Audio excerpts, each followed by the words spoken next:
Raksasa yang egois. Pada suatu ketika, ada sebuah istana yang berdiri di tengah sebuah kota yang kosong dalam beberapa tahun. Tidak ada yang tinggal di sana. Orang-orang bilang seorang raksasa pernah tinggal di dalam istana, tapi dalam beberapa tahun, tidak ada yang melihat raksasa itu di sana. Kau pernah mendengar tentang raksasa di istana ini? Aku rasa ada beberapa rumor. Kita jangan mempercayai itu. Apa ada dari kita yang pernah melihat raksasa itu? Belum. Kita harus menikmati keindahan tempat ini daripada khawatir tentang rumor yang beredar.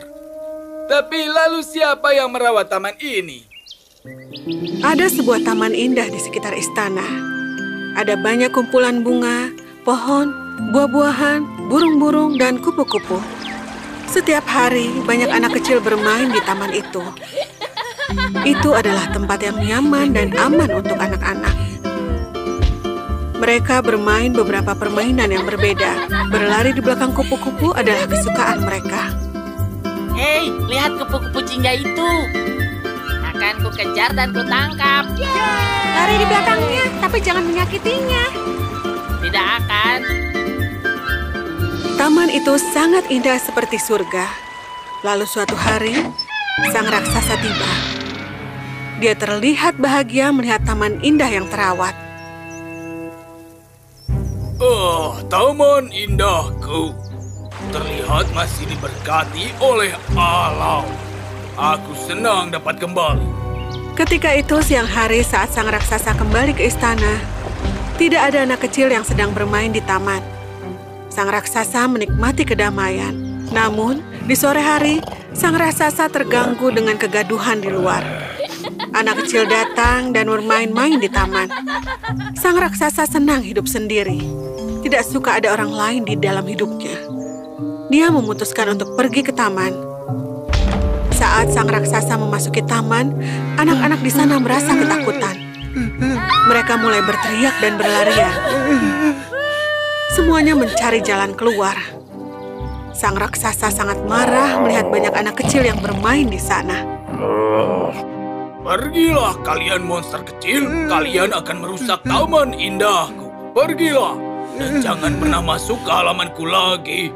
Ini tamanku, bukan kalian. Semua anak kecil di sana bergegas pergi dari taman dan pulang ke rumah. Sang raksasa kembali ke istana dan menikmati kedamaian di sekitarnya. Sang raksasa itu kembali tertidur. Anak-anak kecil itu berpikir bahwa sang raksasa telah pergi dan mereka mencoba memasuki taman. Sang raksasa kembali terbangun untuk mencari anak-anak yang bermain di tamannya. Dia sangat marah dan berteriak pada anak-anak. Anak-anak ketakutan dan pergi. Sang raksasa terus menjaga taman sejak saat itu. Dia bahkan tidak tidur di malam hari. Saat tengah malam, dia melihat batang pohon yang berbunga tumbang. Dia tidak mengerti mengapa itu bisa terjadi. Keesokan harinya, sang raksasa melihat lagi anak-anak kecil bermain di tamannya. Dia bergegas ke taman dengan rasa marah. Anak-anak sangat ketakutan melihat raut wajah marah dari sang raksasa. Sang raksasa memutuskan untuk meninggikan dinding istana. Sekarang sang raksasa itu sendirian di istana. Tidak ada yang bisa memasuki istana. Sang raksasa itu sangat egois. Bagaimana seseorang menikmati taman sendirian? Dia pasti orang yang bersedih. Kita harus mencari tahu kenapa dia bersedih. Kita akan memintanya untuk bermain bersama. Kita bisa memintanya jika kita bisa memasuki istana. Sang raksasa tidur untuk waktu yang lama. Saat dia bangun, dia biasa duduk di jendela dan melihat keindahan taman. Tapi dia melihat ranting-ranting berjatuhan saat itu. Dia berpikir, tapi mungkin ini hanya sementara. Saat musim semi tiba, tamanku akan kembali mekar. Dia duduk di jendela selama musim dingin dan melihat tamannya kering hari demi hari. Akan kutunggu musim semi. Itu akan menumbuhkan tamanku dan akan lebih indah dari sebelumnya. Musim semi datang dan pergi, tapi taman itu tetap saja kering. Tidak ada satupun bunga yang tumbuh. Tidak ada burung atau kupu-kupu. Sang raksasa itu sangat tidak senang.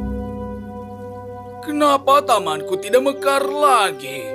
Kenapa Allah memalingkan wajahnya dari tamanku yang indah ini? Apakah Allah marah kepadaku? Tapi kenapa dia marah? Sang raksasa memikirkan itu siang dan malam. Dia sekarang sudah lelah dengan kesendiriannya. Di pagi yang cerah, beberapa anak kecil menyelinap masuk ke taman. Mereka bermain di sana untuk beberapa saat sampai sang raksasa melihat mereka.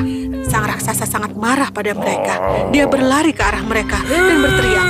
Semua anak kecil itu berlari keluar dari halaman, kecuali satu orang. Sang raksasa melihat anak kecil berdiri di bawah pohon. Dia gemetar saat sang raksasa menghampirinya. Dia menangis dengan keras. Apa yang kau lakukan di sini? Kumohon jangan bunuh aku. Aku tidak akan ke sini lagi. Apa aku membunuh manusia? Tidak. Aku bukan orang jahat. Tidak. Aku tidak membunuh siapapun. Aku juga tidak akan membunuhmu. Jangan menangis. Aku ingin pulang ke rumah. Biarkan aku pergi. Apa yang kau lakukan sebelum aku datang?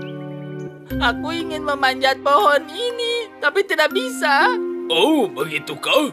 Biarkan aku menolong. Sang raksasa mengangkat anak itu dan menempatkannya di batang pohon. Sekarang panggil teman-temanmu. Kalian boleh bermain di sini. Sang raksasa melihat senyum manis di wajah anak itu. Anak itu memanggil teman-temannya untuk bermain. Anak lainnya berdatangan dan sang raksasa kembali ke istana. Di perjalanannya, dia melihat tanaman kecil dengan bunga beberapa di atasnya. Dia terkejut melihat bunga itu dan juga bahagia. Dia berbalik untuk melihat anak kecil yang bermain dengan riang.